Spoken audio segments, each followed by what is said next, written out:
સુરત શહેરમાં ખાડી પૂરના કારણે સર્જાયેલી ગંભીર સ્થિતિની સમીક્ષા કરવા માટે ખુદ મુખ્યમંત્રી ભૂપેન્દ્ર પટેલ તાબડતોબ સુરતની મુલાકાતે પહોંચ્યા હતા।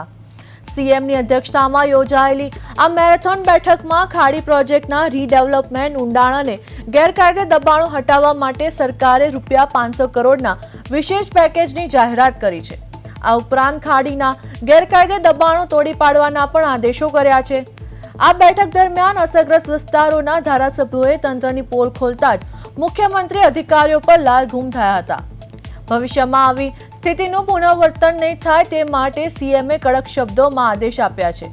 જો કે ભવિષ્યમાં કોઈપણ પ્રકારની ક્ષતિ કે લેપ સામે આવશે તો જવાબદાર અધિકારીઓ સામે કડક કાર્યવાહી કરવામાં આવશે।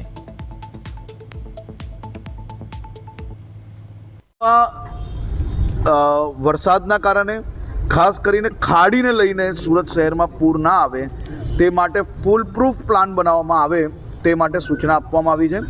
500 કરોડ રૂપિયાનું આજે એમને ખાસ કરીને ખાડી માટે 500 કરોડ રૂપિયા ખાડી આખી જેને રીડેવલપમેન્ટ કરવાની છે, ઊંડાણ કરવાનું છે, આસપાસમાં જો કોઈ ઇલીગલ એન્ક્રોચમેન્ટ હોય તો એને નિકાલવામાં આવે તે માટે કોઈ બી જગ્યા પર મહાનગરપાલિકા હોય કે બીજું પ્રશાસન હોય કોઈ બી લેપ્સ થઈ હોય તો એની સંપૂર્ણપણે તપાસ થઈને એ લોકો પર પગલાં ભરવામાં આવે।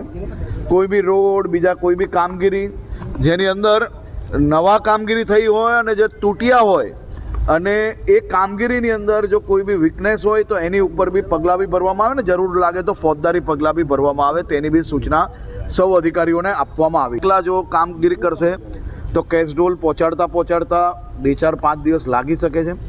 તેથી આજે સૂચના આપવામાં આવી છે કે બધા જ વિભાગો સાથે મળીને કામગીરી કરે ને કાલ સાંજ સુધી કેશડોલ આપવામાં આવે, ઘર વકરી બી તમામ લોકોને પહોંચી જાય તે માટેની બી વ્યવસ્થા કરવામાં આવે।